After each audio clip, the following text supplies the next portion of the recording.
Hello, in conjunction with Bravo Programs of America, it is my pleasure to bring to you this tutorial tonight on basic budgeting. My name is Phil Semlow, and I am a supporter of Bravo Programs of America. So tonight we'll be going through basic principles on budgeting. I'll be sharing some key concepts and practical tips. And so I will be sharing a screen with you to follow along.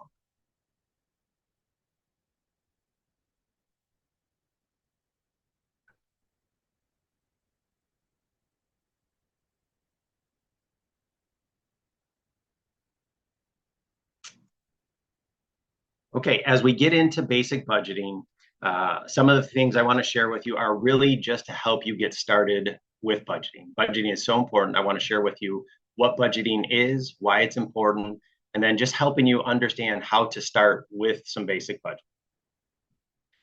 So, budgeting, what is it? Budgeting is a tool to help you be in control of your finances. It helps you to set goals, stay accountable to those goals that you've created, and guide you in your financial decision making. In short, budgeting is telling your money where to go rather than asking where it went.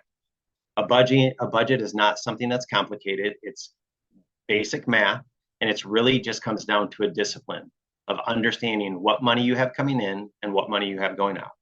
And so why is budgeting important? Well, because financial literacy is not taught like it used to be, and younger generations are left to figure it out on their own. Without a plan, every desire and impulse has access to what we have. So let me restate that again. Without a plan, without a budget, every desire that we have, every impulse that we have has full access to the resources, the finances that we have available to us. And so that's why it's so easy when there's not a budget to commonly ask where your money went. And so a budget puts you in control of your finances.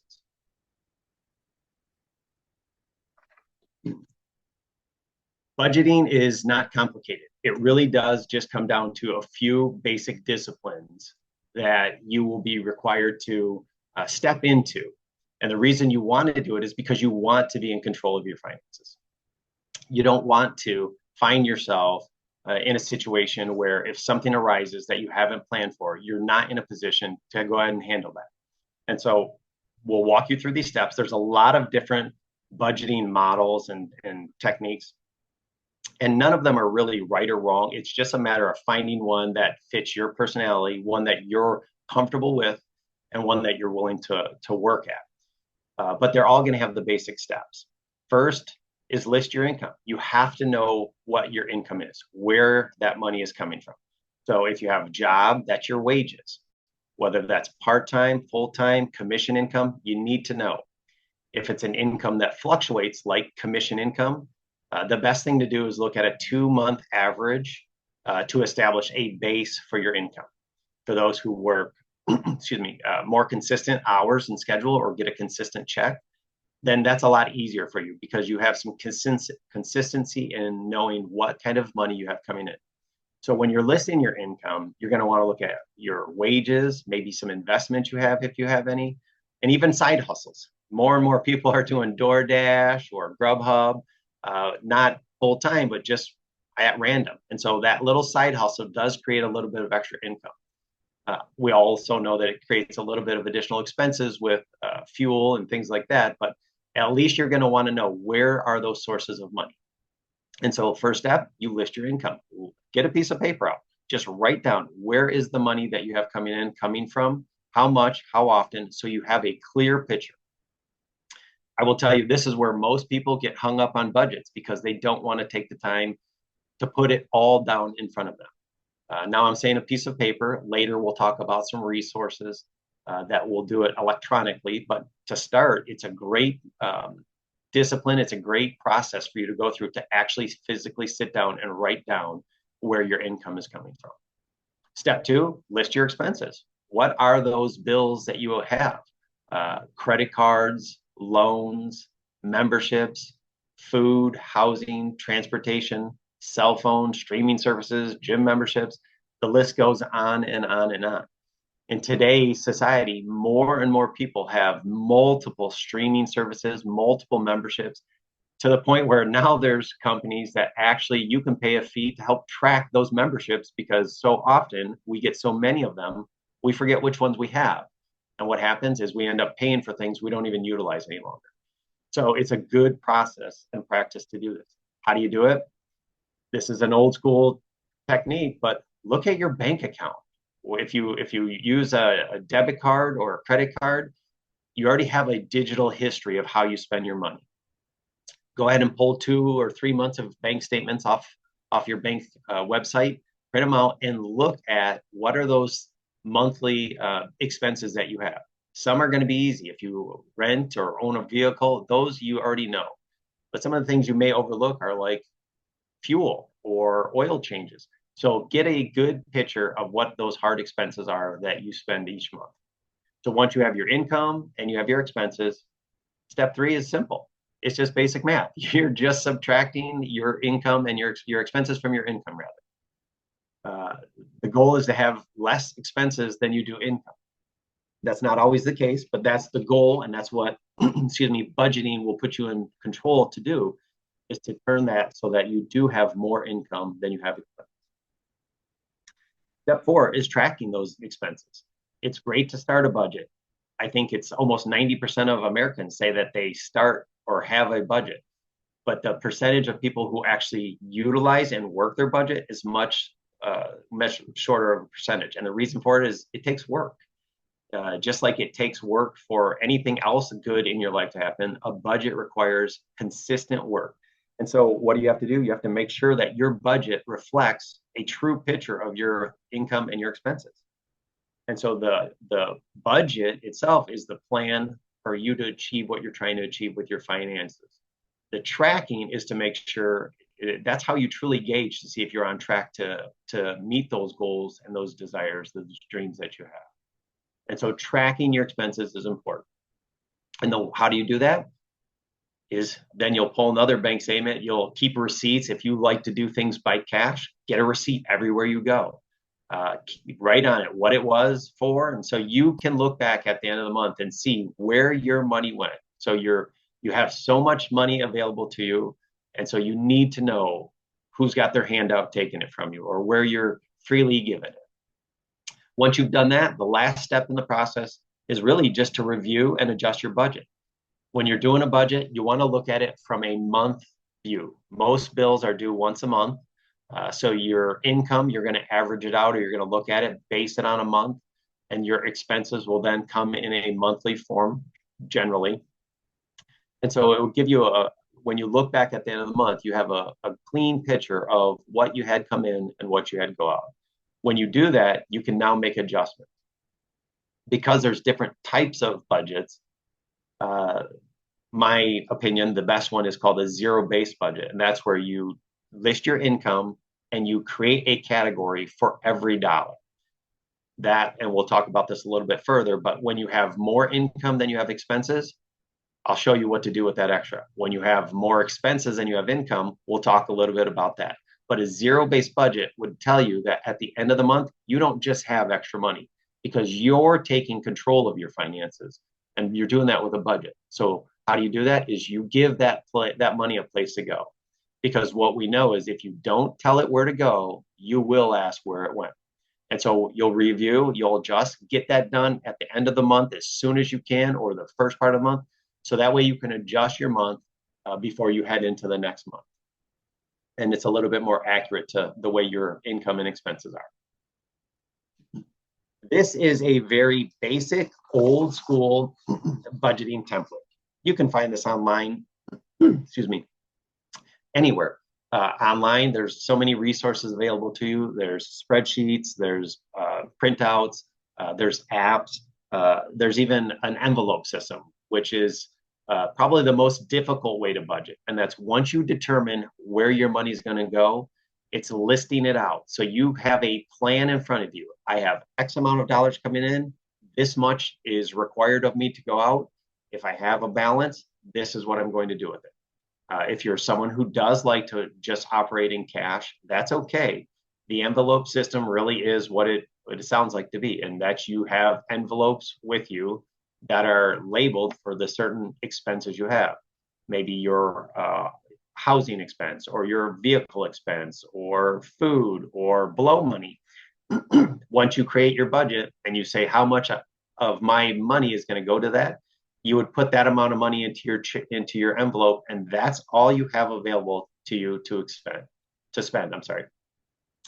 And so when that money's gone, you don't get to go out to eat anymore or whatever it is. So you have to have that plan. Uh, More and more people are going to app-based models, and we'll touch base on that right at the end in the resources. That's a great way. I would highly encourage you, when you're starting budgeting, start with pen and paper. It is such a great practice to sit down and walk through this because there's an emotional reaction when you actually see it on paper. What we find is more and more people don't reconcile their banks. They're not even taught to do that anymore. What you do is you go on your banking app, you look to see if you have the money, and you make the purchase, not considering what your bigger plans are, what your dreams and desires are. So by going through this process, you have the ability to really go through that emotional process of understanding what's coming in and what's going out. And so, again, there's a lot of different budgets that you could choose from, the styles. But the most important thing is find one that fits you and use it, work it, and let it show you, let it prove itself out that you can be in control of your finances. I just put this in there. This is when you're starting budgeting, it's really helpful to know some of the things, especially if you're starting off as young adults. You probably have no idea what you should be planning for as expenses. As you age, you'll find more and more of these categories will find their way into your budget. These aren't set in stone. These are just some ranges, and everybody's going to be a little bit different. But as you prepare for a budget, it will help you to look at some of the expenses you have and determine if maybe one is a little bit out of whack compared to the rest. And so it gives you the ability to try and adjust the way you're spending to see what's reasonable to your income. So again, it's just a tool for you to utilize. Don't follow it exact. That's not what it's for. It's just there as a guide. So some tips when you're working with your budget. When you find in your budget that you have more expenses than income, you're really faced with just a couple options. First is reduce debt. You'll have to look, now that you have it all written down in front of you, you have to start looking at what can I eliminate? Probably not food or shelter, but if you have streaming services or gym memberships, you may have to deny yourself and tell yourself no now so that you can get your finances in order and get in control of them so you can tell yourself later yes. And so that's what you want to do, is be in control, and that sometimes that requires us to make hard decisions. And so reducing debt is the best first step when you have more expenses than income. If you're not able to reduce debt, or that's not enough, the other option is to increase income. Is there the ability to have overtime at work? Can you get a second job? Are there things that you've acquired before that you don't utilize? Maybe you're still paying on them. Sell them. Sell things, like declutter your life. Get rid of some of the things that are unnecessary right now in your life to help create that extra room so that you don't have more expenses than your income. If you find yourself where you have more income than expenses, this is a great situation to be in. This is something we want to work toward. This is the reason we have a budget, is to work towards goals. And so the first thing was create a savings. There's things that you may want now, or you may want big ticket things later in life. Start working towards those now. Don't just allow that money to be available for anything. Have a plan, have goals, have dreams that you're working towards. And so the budget does help you to not just save whatever's left, but to be intentional with saving things that aren't already spoken for. And so just like I said, everything has a bucket. You want every dollar to have a destination or a name. Savings can be one and should be one. Another thing is just to improve. Maybe your vehicle needs new tires or general maintenance. Be proactive with maintaining the things you already have.